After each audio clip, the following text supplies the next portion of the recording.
Hey people, how's it going? I'm great and I'm here with a brand new episode and a brand new section of class 9th science NCERTs.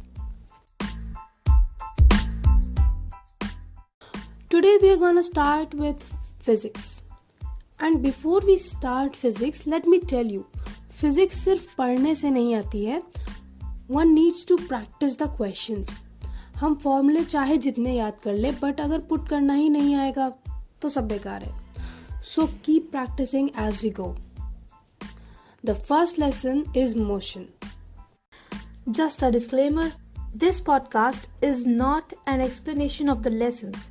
It's just the important parts and points which one has to learn while covering the NCERTs. It does not promote skipping the books. Just an easier way of learning. So let's begin.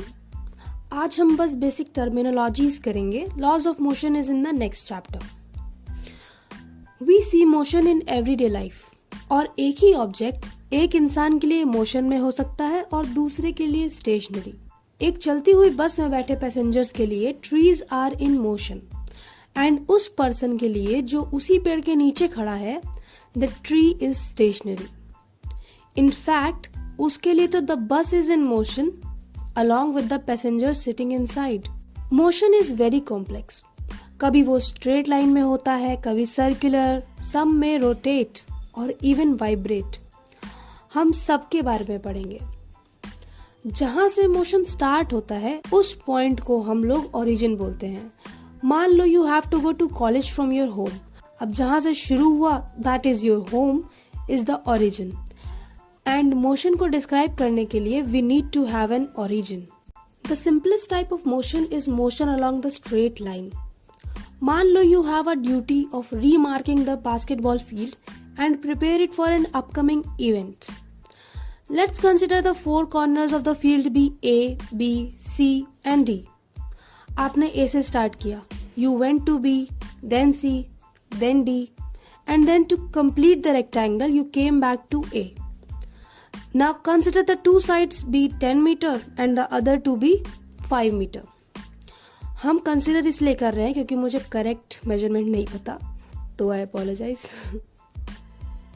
तो the total part you covered, that is 10 plus 10 plus 5 plus 5 is the distance, and the total distance between your initial and the final position is your displacement. इस case में you came back to A और A से ही start किया था तो distance will be 10 plus 10 plus 5 plus 5 that is 30 meters. But displacement will be 0. अब अगर you started from A then went to B then C and last line करने से पहले you took a small break तो distance 10 plus 10 plus 5 ही होगा and displacement will be 5 meter which is the straight line between the starting point A and the final point C. Displacement and distance कुछ cases में equal भी होंगे तब जब object initial point से final position तक straight line में जाए और वहीं पे रुक जाए. जैसे A B is a straight line of 15 kilometre. If you started from A and go to point B and stay there then distance will be 15 kilometers and displacement will also be 15 kilometers. Motion along a straight line is of two types, uniform motion and non-uniform motion.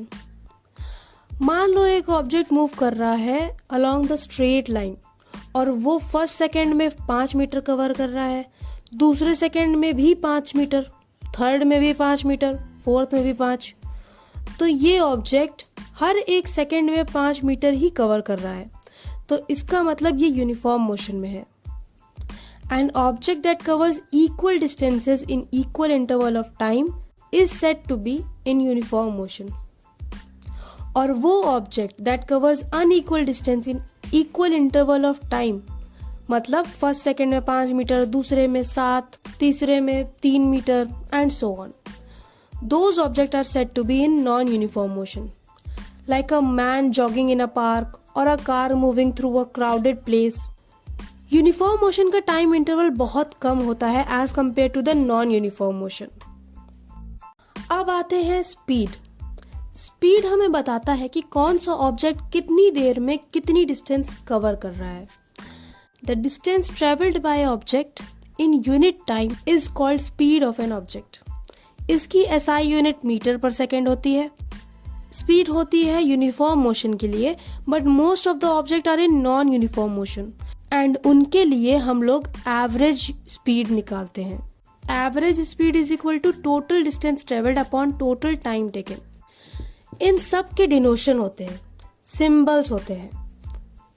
Speed is denoted by v, distance by capital S and time by small t. तो formula हुआ v is equal to s by t.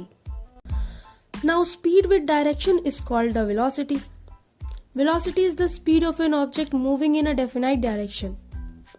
एक object की velocity can be uniform और variable. हम लोग velocity को change कर सकते हैं बाय चेंजिंग द डायरेक्शन और the speed of the motion.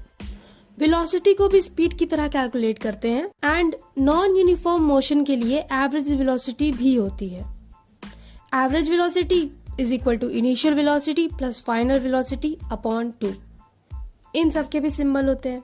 Initial velocity is denoted by small u, final velocity by v. तो फॉर्मूला हुआ v average is equal to small u plus small v upon 2. Unit of velocity is also metre per second. You just have to remember that speed and velocity are same in magnitude. बस speed में direction नहीं होता and velocity में direction होता है. जब object is in uniform motion then the change in velocity is equal to 0 क्योंकि velocity constant है. But in case of non uniform motion velocity keeps on changing, तो we can find out the change in velocity which won't be 0. इसे कहते हैं acceleration. It is the rate of change of velocity of an object per unit time and acceleration is equal to the change in velocity upon time. ये हो गया उसका formula. Change in velocity will be equal to the final velocity v minus the initial velocity u. तो formula क्या हुआ? लिखने वाला formula a is equal to v minus u upon t. a is acceleration, v is final velocity, u is initial velocity और t हो गया अपना time. Acceleration की यूनिट होती है metre per second square. Square लगता है जो कि वेलोसिटी एंड स्पीड में नहीं लगता. अब जैसे speed and velocity are uniform and non uniform, acceleration is also uniform and non uniform. जब एक ऑब्जेक्ट एक स्ट्रेट लाइन में ट्रेवल कर रहा है एंड इसकी वेलोसिटी इक्वल टाइम में इक्वल अमाउंट्स में इंक्रीज और डिक्रीज हो रही हो, then we say that acceleration is uniform. Free falling object is a good example of uniform acceleration. अब अगर एक ऑब्जेक्ट की वेलोसिटी अनइक्वल अमाउंट से इंक्रीज या डिक्रीज हो रही है तो we say that the object is in non uniform acceleration. इसका बेस्ट एग्जाम्पल वो लोग हैं जो गाड़ी को खिलौना समझते हैं और लहरा लहरा के गाड़ी चलाते हैं. बेटर नॉन यूनिफॉर्म एक्सेलरेशन किसी दिन ले डूबेगा तुम्हें. खैर आगे बढ़ते हैं ग्राफिकल रिप्रेजेंटेशन ऑफ मोशन पे. ग्राफ्स की हेल्प से हम लोग आसानी से पता लगा सकते हैं कि एक ऑब्जेक्ट किस टाइप के मोशन में है. इस टॉपिक को एक बार बुक से देख लेना कि ऑडियो में कितना ही समझाएंगे ग्राफ को. अब ग्राफ्स दो टाइप के होते हैं, distance time graph and velocity time graph. Distance time graph में y एक्सिस में डिस्टेंस एंड x एक्सिस में टाइम होता है. If it's a straight line we can say कि object is in uniform motion क्योंकि equal distance is travelled in equal interval of time. Slope of this distance and time graph will give us the speed और velocity of the motion. इसी distance time graph में हम लोग accelerated motion को भी plot कर सकते हैं. It will be a J shaped graph और अ नॉन लीनियर वेरिएशन. ये हो गई बात डिस्टेंस टाइम ग्राफ की. अब आते हैं वेलोसिटी टाइम ग्राफ पे. Velocity is on the y axis and time is on the x axis.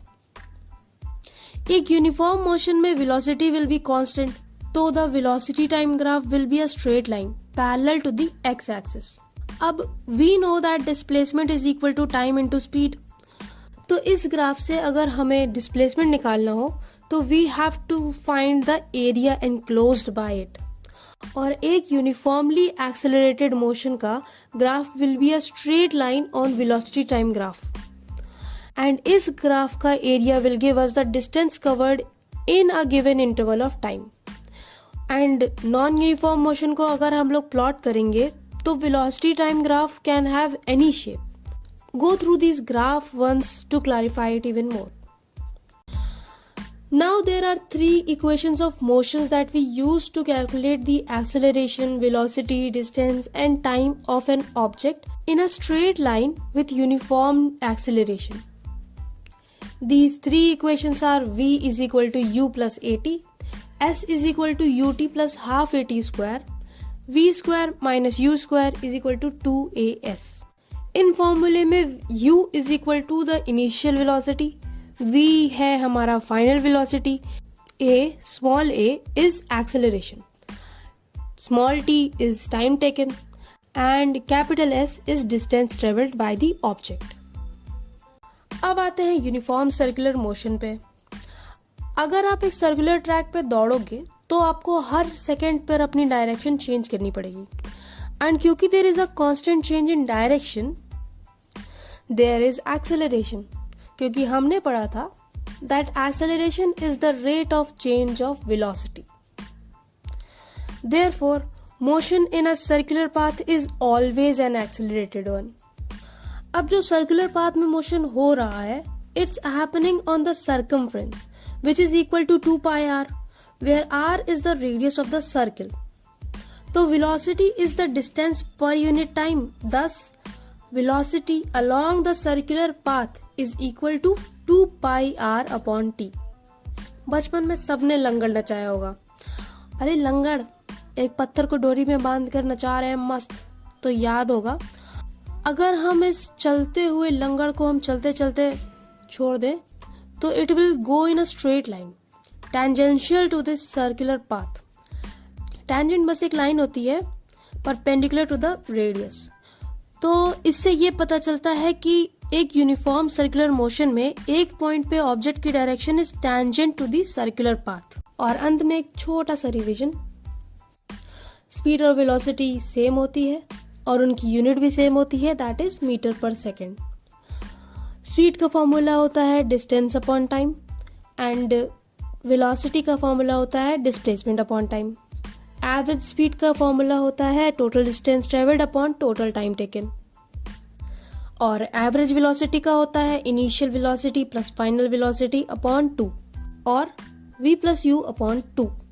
Acceleration, इसकी यूनिट होती है metre per second square and इसका फॉर्मूला होता है v minus u upon t, that is change in velocity per unit time. दो तरह के graphs होते हैं, distance time graph and velocity time graph. दोनों में time is on the x axis and distance and velocity is on the Y axis. Distance time graph के slope से हम लोगों को स्पीड या वेलोसिटी ऑफ द मोशन का पता लगता है एंड वेलोसिटी टाइम ग्राफ से हम लोग डिस्प्लेसमेंट निकाल सकते हैं by finding out the area enclosed by it. अब there are 3 equations of motion, v is equal to u plus at, s is equal to ut plus half at square, v square minus u square is equal to 2as. Uniform circular motion में velocity is equal to 2 pi r upon t.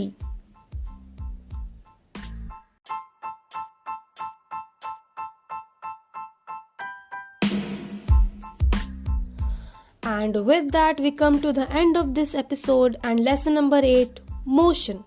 I hope आप इसको सुनने के बाद एक बार graphs and formulas book से check करेंगे। After all our goal is the retention, right? I will be back with a new episode every Monday and Friday, but till then share it with someone who is having trouble trying to retain the NCERTs. See you next time.